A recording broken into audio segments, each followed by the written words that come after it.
Saya lihat ada satu sosok perempuan. Itu perempuan ditarik rambutnya, entah sama apa, tapi itu rambut ngangkat semua, terkelupas semua, terkelupas. Dia ngejerit dan dia hidup lepas gas. Astagfirullahaladzim. Dan si perempuan itu selalu bilang, ampuni saya, saya tobat. Mulai sekarang kalau saya diizinkan lagi untuk melakukan kebajikan, saya akan tutupi rambut saya. Logika saya mungkin berarti selama hidupnya dia tidak berhijab, tidak berjilbab, tidak ditutupin.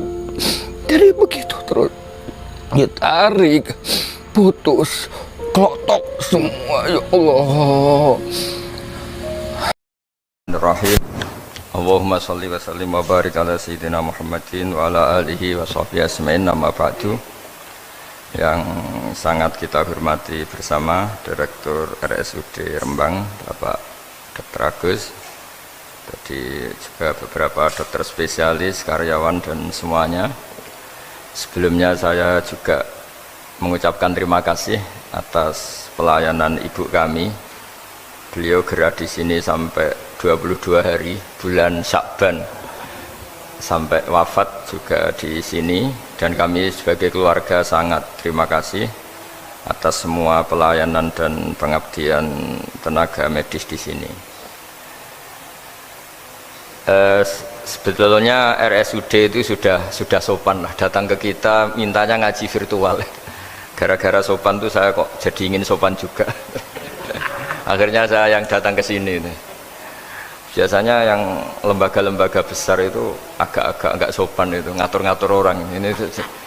Ini kok baik gitu. Padahal BPK ngajinya di saya, lembaga negara, Kemenku pernah ngaji di saya virtual, tapi RSUD kok kayak kasihan, jadi saya kok terus iya, jadi hakul jar kira-kira itu karena tetangga itu. Tapi niat saya ya tidak baik-baik banget, sambil jalan-jalan kok dekat jadi. Tapi begini ya, saya akan cerita versi kiai ya, kalau versi medis Anda lebih tahu. Kalau versi kiai itu kematian itu dianggap hal yang sebetulnya ada versi kiai ya, semua orang tahu lah pasti mati itu. Cuma inginnya mati itu kan macam-macam. Inginnya ya setelah kaya, terus setelah mapan, terus menangi anaknya mapan, cucunya mapan itu. Terus itu pun sebetulnya ada siap mati juga, tapi ya tetap mati itu. Jadi saya punya cerita, saya akan cerita yang lucu-lucu ya supaya nggak tegang ya menghadapi kematian. Dulu itu kroni itu ya sudah ada. Jadi Nabi itu ya punya kroni, tidak hanya pejabat. Nabi itu punya kroni. Nabi Sulaiman itu bisa terbang. Ya mulai dulu manfaatkan angin. Jadi angin itu mulai dulu memang luar biasa. Dimanfaatkan orang sekarang mulai tenaga angin, pakai rem angin. Mulai dulu angin itu luar biasa. Nah itu teman dekatnya Nabi Sulaiman tuh ya agak sopan tuh bilang gini, itu Pak Nabi itu kalau nanti ada malaikat Israel saya pinjam anginnya supaya tidak bisa ngejar saya katanya. Jadi mulai dulu tidak hanya pejabat, Nabi pun ya punya teman yang agak-agak gimana itu.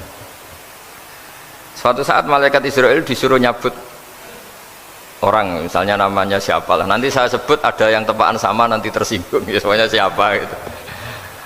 Yang jelas namanya ada Agus, tidak Bambang karena bahasa Arab itu orang ini cabut di India ini. Nabi Sulaiman kira-kira ya di Palestina kira-kira itu. Si orang ini ternyata di dekat Nabi Sulaiman. Nah karena Nabi itu kan orang hebat lah, sehingga malaikat ya kadang silaturahim ke para nabi. Israel sendiri ya kadang-kadang silaturahim ke para nabi. Silaturahim yang paling nggak disukai ya silaturahimnya malaikat Israel. Datang ke Nabi Sulaiman, sebenarnya niatnya silaturahim. Ternyata ketemu orang itu, kaget malaikatnya. Waduh ini gimana ini? Kok saya disuruh nyabut di India, kok orangnya di Palestina? Nabi Sulaiman kira-kira di kawasan Palestina, di wilayah yang katanya Israel itu. Karena Palestina kita tahu kan, menurut pemerintahan Israel itu wilayah Israel, menurut Palestina pemerintahan apa? Palestina. Tapi Indonesia alhamdulillah sampai sekarang itu nggak mau atau tidak punya hubungan diplomatik dengan apa? Israel. Sehingga kita harus mengistilahkan Palestina untuk warga Indonesia. Kaget malaikat ini, katanya disuruh nyabut di India kok ada di sini. Nah si Kroni ini, si orang yang itu melihat malaikat Israel, entah kenapa kok dia bisa melihat itu, mungkin punya kekuatan tertentu karena dekat Nabi. Kaget dia, malaikat melihat dia karena janggal ya, disuruh nyabut di India kok orangnya di Palestina. Si orang ini melihat malaikat juga takut, malaikat itu punya hawa yang luar biasa.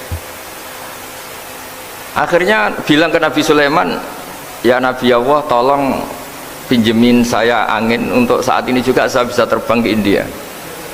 Dipinjemin sama Nabi Sulaiman. Akhirnya orang itu sampai ke India, dikira angin itu sudah segala-galanya sampai India. Terus malaikat senyum, seneng dia. Wah ini sesuai protokol karena andai kan orang itu tetap di situ, malah malaikat gak berani ngambil karena prosedurnya harus ngambil di India. Jadi andai kan dia tetap diam di situ, sebenarnya malah gak masalah karena gak sesuai apa panduannya harus karena dia terbang di India, malaikat itu nyusul ya terus diambil karena sesuai apa? Saya sesuai perintah harus memang diambil di India. Nah, kemudian saya akan memang dipesenin untuk memperkuat apa ya, nakes, teman-teman semuanya lah pasien. Tapi saya cerita dimulai dari yang seperti ini saya sengaja karena memang ya hidup itu seperti inilah. Pasti kita semua akan mengalami kematian. Cuma inginnya kita ya hidup itu ya sehat ya, terus kalau mati itu ya tidak punya utang karena berat nanti utang itu. Saya tidak tahu fikihnya itu, kalau utang pribadi itu hisabnya berat, kalau utangnya lembaga itu gimana itu, dihitung salahnya direkturnya apa dihitung salah karyawan yang minta naik apa gaji. Saya tidak tahu kayak utangnya Indonesia itu yang disalahkan itu menterinya apa presidennya apa yang selalu mengajukan gaji 13. Tidak tahu itu, karena di kitab tidak dibicarakan tuh, yang dibicarakan utang-utang apa? Pribadi ya. Kalau yang utang-utang lembaga negara itu nanti tak tanyakan malaikat auditornya ini gimana cara apa? Itu yang disalahkan menterinya, apa presidennya, apa direkturnya, apa pengajuan proposal itu. Nah singkat cerita itu, kalau ngadepin kematian atau sebenarnya yang ngadepi kehidupan juga kita ini, inna sholati wa nusuki wa mahyaya wa mamati lillahi rabbil alamin. Saya bicara ilmunya kiai, misalnya si A itu sebenarnya sudah ditulis dia mati karena kecelakaan, yang satu ditulis mati karena sepuh, karena tua itu. Yang satu mati karena tersedak, yang satu mati karena ngelindur, mungkin yang satu mati karena tenggelam. Sehingga sebetulnya andaikan kita melihat Lauh Mahfud, kita ini ya naif. Saya berkali-kali ngaji bilang, kadang kita ini takutnya sampai saking takutnya dari motor ngelamun, gara-gara ngelamun gitu. Andaikan malaikat tuh kok suka bully, tawain gitu. Kamu catatannya kecelakaan kok yang kamu takuti apa? Covid. Yang sejarah misalnya kita pernah hidup menanamkan kebencian sesama itu terus ke bawah. Anak cucu kita dikandani jogeman cocok wong iku musuh bapakmu mbahmu itu, sehingga anak cucu itu dendamnya diwariskan. Wong dendam kok dia apa? Wariskan.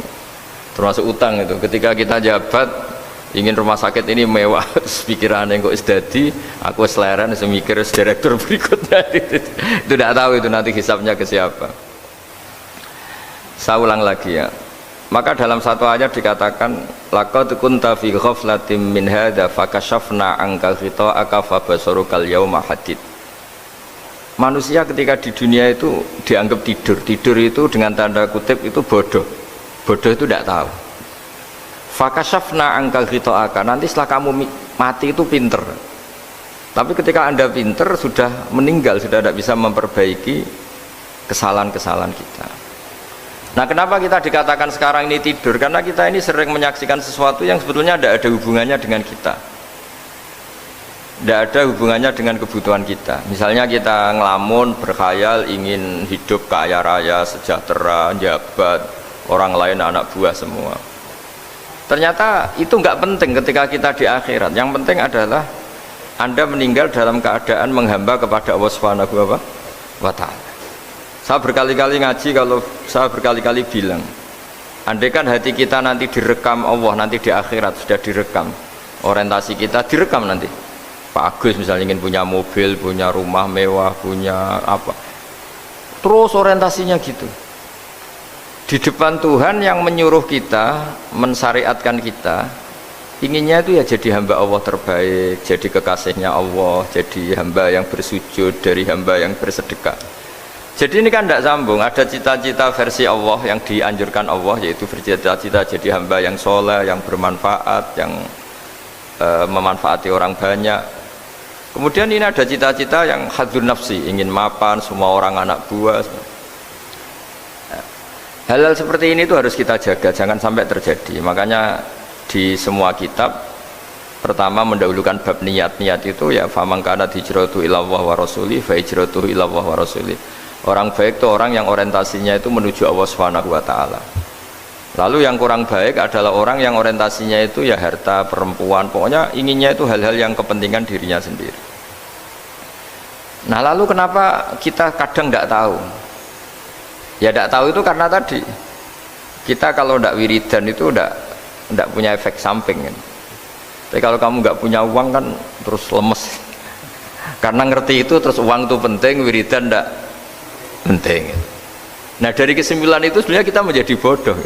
Karena menjadi bodoh ketika Anda meninggal ternyata uang ini nggak penting, wiridan ini penting. Tapi tahu kita terlambat setelah kita meninggal.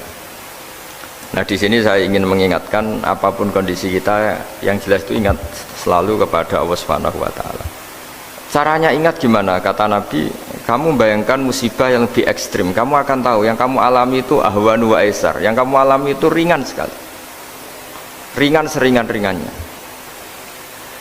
Saya beri contoh ya, kalau Anda belajar, kalau dalam bahasa pondok itu falak, mungkin kalau bahasa umum itu apalah, ilmu apa, misalnya orang ahli meteor, ahli apalah, ahli perbintangan, ketakutannya pasti benda langit ini jatuh kemudian menimpa bumi. Nanti kalau Anda ahli geologi itu takutnya bumi ini likuifaksi karena sumber daya alamnya sudah begitu dikeruk, dimanfaatkan. Nanti yang ahli teroris atau yang ahli ekstremis itu takutnya itu ada teroris. Yang ahli sosiologi takutnya Indonesia itu chaos. Kalau chaos ya saling bunuh, saling apa. Jadi semuanya ini, ketakutan ini semuanya mengarah terhadap kematian. Kecelakaan lalu lintas ya menjadikan orang mati, likuifaksi kayak kemarin di Sulawesi ya, iya, gunung meletus, gempa, tsunami. Nah ketakutan yang menjadikan kematian sebenarnya banyak. Kalau baru tsunami aja ya orang takutnya ke tsunami, nanti kalau ada kematian gempa ya takutnya gempa, kalau temanya COVID ya takutnya COVID. Terus kalau ada tetangga mati karena ngelindur ya baru gue nak turu hati-hati nggak nak mati ngelindur. Jadi nah masalahnya kan kita nggak tahu, nggak tahunya itu ya tadi takutnya COVID ternyata catatannya itu mati kecelakaan, takutnya kecelakaan ternyata matinya itu ngelindur, kan kita tidak pernah tahu. Dari tidak pernah tahu itu kemudian agama datang dengan anjuran, sudahlah kamu tawakal bahwa semua urusan kamu di tangan Allah Subhanahu wa Ta'ala. Inna sholati wa nusuki wa mahyaya wa mamati lillahi rabbil alamin la syarikalah. Yes, ibadah kita, sholat kita, hidup kita, mati kita semua di tangan Allah Subhanahu wa Ta'ala. Sehingga dengan berpikir begini ini melihat COVID itu ya kayak melihat potensi kematian yang lain, kayak karena gempa, likuifaksi, kecelakaan, karena ngelindur, karena macam-macam. Kenapa saya membuat apa atau menyarankan ya supaya orang berpikir demikian, supaya bersyukur bahwa kita ini dihimpit, disekelilingi penyebab kematian tadi. Kalau kita ahli meteorologi mungkin takutnya itu asteroid jatuh, terus kemudian meteor jatuh yang nggak habis digesek oleh sistem alam, terus macam-macam. Yang ahli gempa juga takutnya gempa, yang ahli tsunami takutnya tsunami, yang ahli sosial takutnya Indonesia chaos, kemudian saling apa? Bunuh, saling apa dan sebagainya dan sebagainya. Nah dengan keadaan seperti ini kita ini baik sekali. Bukan sekedar baik, baik sekali. Kita tidak mengalami chaos sosial, kita tidak mengalami likuifaksi, kita tidak mengalami benturan benda langit di bumi kita. Karena itu sekali terjadi, bukan 1-2 lagi, tapi habis seluruh Indonesia, mungkin seluruh dunia. Nah, di sini cara Allah membuat kita selalu bersyukur bahwa hal-hal itu tidak terjadi. Jadi ada sebuah ayat yang Allah selalu mengingatkan, a'amintum man fis sama ayakhsifa bikumul ardo fa idza hiya tamur. Kamu boleh sekali-kali berpikir bumi ini justru potensinya itu likuifaksi, potensinya itu hancur karena di bawah itu ada magma, ada minyak, ada macam-macam. Ini kan di bawah ini kan ngerongkong cara Jawa itu karena diambilin terus. Piro-piro diambil ya ini ya ono masih bisa dipakai. Belum sistem bumi sendiri, wafil ardi kita mutajawirat, bumi sendiri itu berupa lempengan-lempengan. Setiap saat itu potensinya geser, sekali geser ya jadi gempa itu. Terus belum benda langit yang potensinya juga jatuh, sekali jatuh ya habis kita. Jadi yang kita ini dikepung sekian potensi yang bisa menghancurkan kita. Tapi nyatanya mulai Nabi Adam sampai sekarang itu ada kehidupan, ada khayal. Sing Joko ya kepengen payu rabi, mungkin sing wis payu rabi ya mbah kepengen mbah roh. Macam-macam lah. Tapi yang jelas itu wong dikepung kematian kok ya khayalnya masih tinggi gitu. Lah nggak pernah ngayal ya orang yang utang ditagih itu, gak kober ngayal. Soalnya wedine tanggal kredit itu. Tapi ini saya cerita supaya orang Indonesia itu ngerti lah bahwa yang ngepung kita itu tidak hanya Covid, banyak. Makanya orang Arab itu kalau ngendikan itu, wa malam yamut bisayfi mata bi khairihi ta'addadatil asbab wal maut wahidu. Karena orang Arab itu kan dulu, Arab sebelum Islam itu kan satu kabilah nyerang kabilah yang lain. Wah itu kan harus butuh orang-orang tangguh karena dulu sistem rezekinya kayak sistem Indonesia dulu lah. Kerajaan ini nyerang ini, supaya satu kerajaan punya eksistensi harus mengalahkan kerajaan yang lain. Bahkan cerita-cerita itu sama lah di Indonesia di mana-mana. Nah itu pemuda-pemuda yang gagah berani itu karena punya pegangan tadi. Wa man lam yamut bisayfi toh mata biwirihi. Kalau kamu tidak mati di medan perang ya tetap aja mati juga. Sehingga mereka kendel gitu kata cerita orang dulu. Ta'addadatil asbab wal maut wahidu. Sebab kematian bisa macam-macam, tapi kesimpulannya tetap saja namanya mati. Lalu Islam itu mengajarkan aksiru min dzikri hadhimil ladzat. Kamu harus banyak ingat mati. Tapi uniknya Islam itu menyuruh ingat mati itu disuruh justru semangat hidup. Karena kita butuh bekal itu. Jadi kalau kamu ingat mati itu jangan terus loyo, terus nunggu takdir mati itu enggak, malah disuruh semangat. Nah, tenaga medis semangat mengobati pasien, yang pasien juga semangat mensupport dirinya supaya punya keberanian hidup. Orang Jawa nunggoni anak, nunggoni putu. Kalau saya sebagai kiai ya nunggoni santri, nunggoni umat. Jadi ingat mati itu justru dengan cara mencintai hidup. Karena hidup ini adalah bekal kita untuk sanggup ketemu Allah Subhanahu wa taala. Kadang-kadang bekal itu mudah sekali. Ada orang nakal gara-gara minumin anjing yang baru haus, sama Allah dimaafkan. Ada orang yang pulang dari tempat kerjanya, ada duri di tengah jalan, disikirkan takut kena orang, diampuni Allah, akhirnya menjadi ahli surga. Ada orang yang kerja untuk orang tuanya, kemudian orang tuanya dicukupin menjadi ahli surga. Bahkan ada ahli surga itu ceritanya itu, tapi ini jangan dicoba. Ada orang sudah jelas niat nyon sewu, niat zina, sudah tinggal itu terus mikir dia saat itu takut Allah gak jadi, barokahnya gak jadi, langsung dia jadi ahli surga. Sarannya gak jadi loh ya, tapi ya udah usah dicoba. Itu kalau keterusan masalah. Jadi Islam itu menganjurkan ingat mati, tapi justru dengan cara mencintai kehidupan. Karena yang jadi referensi Allah nanti di akhirat adalah perilaku kita, amal kita zaman apa? Hidup. Jadi disuruh ingat mati, tapi justru dengan cara sangat mencintai apa? Kehidupan. Lalu yang dinamakan kehidupan itu apa? Ya kita-kita ini. Ada yang mengkhidmati agama, mengkhidmati orang sakit, mengkhidmati itu ya berbakti, membantu. Ada yang nata lalu lintas, ada yang nata keamanan kayak Pak Polisi, ada yang nata keuangan kayak Kemenku, macam-macam. Semuanya harus kita cintai, profesi-profesi yang oleh Islam dianjurkan untuk kita nekuni itu. Jadi saya mohon lewat cerita ini orang itu tidak fokus takut Covid. Kasihan Covid kan jadi tersangka pembunuh sini. Padahal di kampung-kampung orang lugu-lugu yang saking nggak ngertinya itu kalau dikasih sumbangan itu katanya itu salam neng Covid matur nuwun. Itu ribet kalau orang lugu-lugu itu. Dikira Covid itu satu makhluk atau manusia yang apa? Nyumbang itu. Jadi saya mohon semohon-mohonnya, minta seminta-mintanya, sampean harus ngitung nikmat lah. Dengan sistem meteor seperti itu di langit tidak jatuh ke kita, sistem bumi yang sudah ngerongkong gini tidak likuifaksi, terus di dunia ini banyak kimia, banyak racun, itu kalau misalnya meledak kemudian dibawa angin mungkin matinya lebih massal. Ternyata semua itu nggak terjadi. Artinya nikmat yang sekarang kita dapatkan, kita nikmati sekarang itu jauh lebih besar ketimbang ketakutan kita. Nah, ini Islam selalu menganjurkan fazkuru ala Allah la'allakum tuflihun. Selalu ingat sisi-sisi nikmatnya Allah. Kamu jangan hanya sisi wah kita dikepung Covid, kita punya istri judes, punya anak nggak nurut, punya atasan sadis, punya anak buah nggak loyal. Kalau gitu terus ya kamu nggak berani hidup. Yang diingat masalah terus. Itu salah, hidup seperti itu salah menurut Islam. Yang Islam menganjurkan fazkuru ala Allah, kamu ingat sisi-sisi nikmatnya Allah, bukan sisi-sisi kita hidup itu diuji. Saya punya sekian cerita ulama-ulama yang unik yang punya nasihat itu. Jadi ada orang kaya raya dulu temannya banyak, anak buahnya banyak. Suatu saat dia miskin terus gak ada yang berkunjung. Terus dia ngeluh, curhat ke ulama itu. Ketika saya kaya yang berkunjung banyak, ketika saya miskin kok nggak ada yang berkunjung, kurang ajar betul teman-teman saya. Terus kata kiai itu lucu kalau yang ada nih, ya bagus gitu dong ketika anda miskin tidak ada yang berkunjung. Loh kok bisa?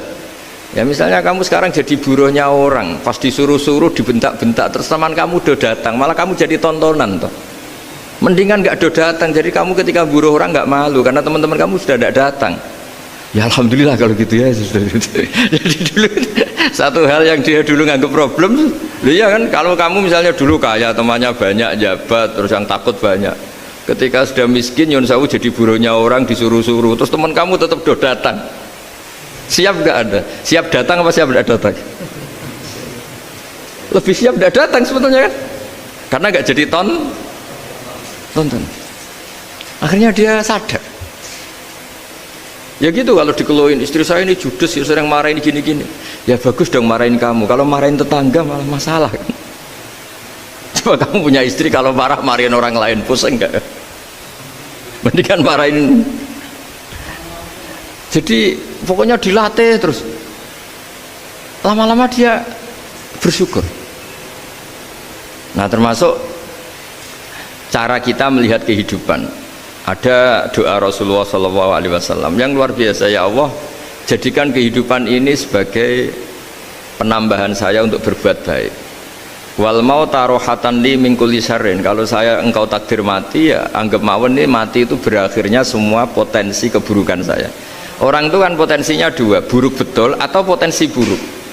Mungkin sekarang kita tidak korupsi, tapi saja suatu saat kita korupsi. Mungkin sekarang kita tidak salah, suatu saat potensi salah. Dan mati itu mengakhiri itu semua. Makanya saya berkali-kali cerita kalau ngaji, kalau orang-orang alim NU itu kalau ada bajingan mati tetap dia seksa ini baik dia. Itu tetangganya nggak mau semua. Wong bajingan kok darani baik. Tapi kiainya ngotot harus disaksikan kalau ini baik. Akhirnya mereka bilang ya baik-baik. Padahal di hati kiainya sudah tidak bisa garong lagi, tidak bajing lagi. Ya baiklah gitu. Jadi sehingga orang-orang soleh itu melihat hidup itu ya biasa, melihat mati itu biasa, karena hidup adalah sarana kita menambah kebaikan dan mati adalah akhir dari segala keburukan kita atau potensi keburukan kita. Jadi Islam itu mengajarkan kita gimana menghadapi kehidupan, juga gimana menghadapi apa? Kematian. Jadi saya ulang lagi itu ajaran-ajaran Islam yang luar biasa. Jadi ij'alil hayata ziyadatan li fi kulli khairin wal mauta rohatan li min kulli syarrin. Jadi hidup menambah kebaikan, kalau kita mati anggap saja mengakhiri semua buruk kita kalau kita sedang buruk atau potensi keburukan kita. Saya cerita ringan tapi supaya diingat-ingat. Jadi kalau kita yang nekuni, saya tadi kan sudah bilang, kita kiai yang nekuni ilmu itu ya tadi kita agak fokus bicara Covid. Inna Allaha yumsikus samawati wal ardo an tazula wala in zalata in amsakahuma min ahadim min ba'dih. Kalau kamu ahli meteorologi kan melihat ini jatuh jumlahnya besarnya sekian. Ini kalau digesek oleh atmosfer paling masih sekian, kayak kemarin Januari kan hujan meteor yang sering kena Lampung kemarin. Terus di mana-mana mesti takut kamu itu. Kalau kamu ahli gempa takutnya itu ya pergeseran lempengan bumi. Kalau kamu ahli tsunami ya takutnya tsunami. Kalau ahli sosiologi ya takutnya chaos sosial, ya sama kamu medis ya takutnya penyakit yang menular, penyakit seperti ini. Oke, kita sekarang fokus menghadapi Covid dan kita selalu berharap supaya Indonesia terbebas dari apa? Covid dan musibah-musibah yang lain. Ya tadi apa gunanya terbebas dari Covid tapi chaos sosial kayak apa terus kita, sehingga Islam selalu mengajarkan harus disyukuri lah bahwa kita sekarang alhamdulillah kita hidup harmonis. Kita kata Mbah Mun Bhinneka Tunggal Ika itu dimentikakno terus yang terakhir masalah air. Air itu sumber kehidupan. Di antara Allah mengingatkan kita adalah kul ara'aitum in asbaha ma'ukum ghoron famay ya'tikum bima imma'in. Bumi ini kan bawahnya ada magma, terus ada air. Normalnya air itu nggak ada. Secara teori itu normalnya air itu nggak ada karena bumi itu kan kalau ada air kan meresap. Sudah meresap, bawahnya itu ada minyak, ada magma, harusnya air itu tersedot habis. Tapi orang saking angkuhnya, saking cueknya, ngira air itu malah potensinya itu abadi. Sebetulnya kalau menurut teori alam, air itu gampang hilang kan, diletakkan di bumi ya bumi itu meresap. Nanti bawahnya itu ada minyak, ada sebagian ada magma, ada macam-macam lah. Jadi potensi air itu harusnya nggak ada malah kalau melihat sistem itu. Tapi karena Allah saking rahmannya, air ini dijaga sedemikian rupa tetap ada. Kalau melihat sistemnya kan normalnya malah gak ada. Makanya Allah selalu mengingatkan in asbahama ukum ghoron, suatu saat air yang kamu pakai yang jadi sumber kehidupan itu bisa saja tahu-tahu hilang, mungkin tersedot oleh panas bumi atau corong Jawa niku nyeresep entek atau gimana lah cara Allah menghilangkan. Famay ya'tikum bima imma'in, lalu siapa yang bisa mendatangkan air itu lagi? Ini kata para hafid, ini yang kata guru-guru ya, termasuk yang dikatakan Pak Mukhtar ini, nanti orang harus ngendikan menjawab Allahu Rabbul Alamin, hanya Allah sendiri yang bisa mengatur air ini selalu ada. Itu Pak, kalau kamu pikir kan air kamu sokkan di bumi kan mesti langsung hilang, meresap ke bumi. Bumi ada bawahnya lagi, ada bawahnya lagi, dan mungkin bukan yang paling bawah mungkin magma, harusnya itu nggak ada. Tapi Allah saking sayangnya mengatur sistem, air itu ada dan tersedia. Tapi ketika orang terlalu cuek dan angkuh sampai lupa syukur tersedianya apa? Air itu Allah mengingatkan, disuruh bayangkan, kul ara'aitum, coba bayangkan kalau in asbaha ma'ukum ghoron. Tadi kan ada khataman ya, saya ikut, terima kasih. Bayangkan kalau air suatu saat itu ghoron menjadi hilang. Famay ya'tikum bima imma'in. Jadi saya tidak bisa spesifik memberi nasihat tentang Covid karena ya tadi yang bisa membunuh kita ini banyak ya, tsunami ya bisa bunuh, gempa bisa bunuh, likuifaksi bisa bunuh, jatuhnya benda lain kita bisa bunuh, takut tanggal utang kaget ya bisa bunuh macam-macam, semacam-macam lah, ngelindur ya. Kemarin mudik aja, yang sebelum tertata rapi aja mudik aja berapa kemarin, kalau ada apa mudik lebaran yang tahun berapa, 3 tahun yang lalu apa 4 tahun yang lalu dulu. Jadi saya mohon, ketakutan kita adalah yang hakikat adalah takut jadi hamba yang tidak baik. Itu yang harus jadi ketakutan sejati, takut kita di mata Allah tidak jadi hamba yang baik sehingga kita jauh dari Allah Subhanahu wa ta'ala. Karena cita-cita terbesar kita dan cita-cita terbaik kita adalah jadi hamba yang diridhoi Allah Subhanahu wa ta'ala. Sebaliknya ketakutan kita sejati adalah takut su'ul khotimah, takut jadi hamba yang tidak baik. Kita inginnya adalah assalamu alaina wa ala ibadillahis sholihin, yang berhak mendapat keselamatan dunia akhirat adalah orang-orang atau hamba-hamba yang soleh. Ya tadi untuk menjadi soleh itu gampang di Islam itu. Tenaga medis nolong pasien ya ibadah, pasien husnudzon sama dokter ya ibadah, mengelola hidup, ingin hidup ya ibadah, anak ngurus istri, istri ngurus, pokoknya anak yang ngurus keluarganya juga ibadah. Semuanya itu di Islam itu asal tidak maksiat itu dianggap apa? Ibadah. Dan untuk orang menjadi kekasihnya Allah kayak tadi, ada orang yang karena ngerawat hewan dijadikan walinya Allah, menghilangkan duri atau pengganggu di jalan jadi kekasih Allah. Itu cerita-cerita itu semuanya ringan. Bahkan tadi ada yang cerita sekedar ingin maksiat dan tidak jadi. Dalam Islam itu kan gitu, orang merencanakan maksiat kemudian tidak jadi, itu ditulis pahala. Jadi gampang sekali untuk menjadi orang soleh dalam Islam. Kalau tidak bisa itu semua, kata Nabi, takufus syarroka anin nas fa inna shadaqatun minka ala nafsik. Kalau tidak bisa berbuat baik sama orang lain, yang penting tidak mengganggu orang lain. Terus kan enak turu ning omah ngelamun bengak-bengok dhewe aja banter-banter, tapi nak bengok-bengok banter-banter kan ganggu tangga. Itu asal tidak ganggu orang lain. Takufus syarroka anin nas. Kamu jangan sampai efek buruk kamu berakibat pada orang lain. Itu juga fa inna shadaqatun minka ala nafsik. Itu ya bagian dari sedekah kamu. Taruh saja misalnya kalau secara ilmu medis, misalnya kita ini kok dinyatakan positif COVID, secara ilmu medis nggak boleh ketemu orang lain, terus kamu diisolasi. Kamu niatin ketika diisolasi itu tidak menularkan bahaya kepada orang lain. Itu juga ibadah. Jadi ibadah itu gampang sekali, mudah sekali. Karena agama ini yuridu wa bikumul yusra wala yuridu bikumul usra. Agama ini mudah bukan sulit. Ya, mohon maaf tadi saya nggak bisa datang yang jam 11 karena saya tadi malam hormat di Jogja, acara 7 harinya Kiai Jatabek, tadi pagi baru datang. Tapi saya mohon pokoknya yang seneng ya, hidup itu yang seneng, diberi kesempatan hidup sampai sekarang itu yang seneng. Jangan karena teman kamu meninggal terus seakan-akan ini teman saya meninggal, paling saya besok. Kok kamu tahu?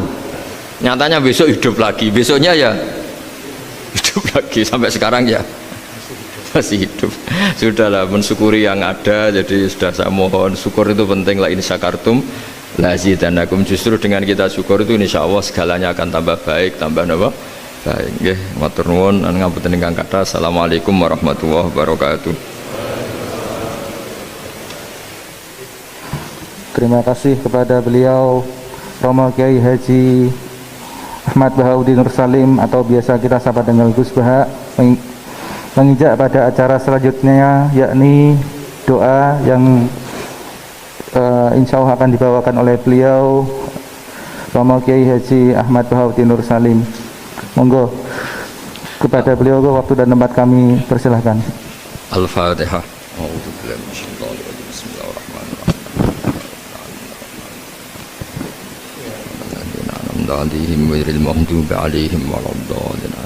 Bismillahirrahmanirrahim. Nahmaduka ya ghafur ya syakur ya rahman ya rahim ya syafi ishfina syifaan la yughadiru saqaman.